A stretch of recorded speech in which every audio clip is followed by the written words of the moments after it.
એક 5 વર્ષનો છોકરો હતો જે અભ્યાસ અર્થે આશ્રમમાં જઈ રહ્યો હતો. તેના પિતાએ તેને સમજાવ્યું કે કાલે તારે 15 વર્ષ માટે આશ્રમમાં અભ્યાસ અર્થે જવાનું છે.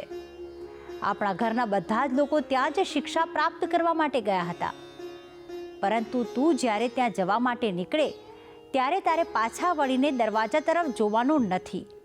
જો તું પાછળ જોઈશ તો તારા માટે આ ઘરના દરવાજા હંમેશા માટે બંધ થઈ જશે. છોકરો બીજા દિવસે ત્યાં ગયો અને તેણે પોતાના પિતાની આજ્ઞાનું પાલન કર્યું. તે જ્યારે ત્યાં આશ્રમમાં પહોંચ્યો અને જ્યારે ત્યાં જઈને આચાર્યને મળ્યો તો આચાર્યએ કહ્યું કે તારે આશ્રમના પ્રાંગણમાં આંખો બંધ કરીને ધ્યાન મુદ્રામાં બેસવાનું છે. જ્યાં સુધી હું કહું નહીં તો આંખો ખોલવાની નથી. જો તું ખોલી દઈશ તો તું આશ્રમમાં નહીં રહી શકે, પછી તારે પરત ફરવું પડશે.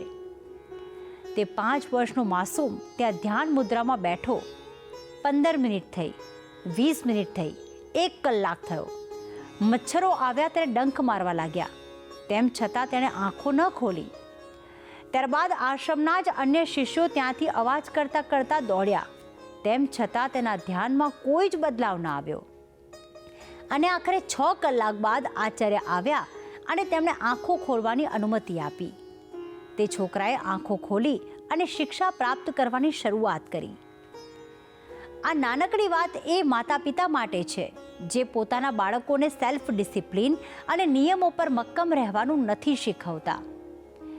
જે બાળકોમાં નિયમોને મક્કમતાથી પાલન કરવાની નિર્ભરતા હશે, જે બાળકો સેલ્ફ ડિસિપ્લિન્ડ હશે, તે કોઈ પણ મુશ્કેલમાં મુશ્કેલ સમયમાં સરળતાથી તેને પાર કરી શકશે. જીવનમાં સંકલ્પ કેટલો મહત્વનો છે આ સુવિચાર દ્વારા સમજીએ.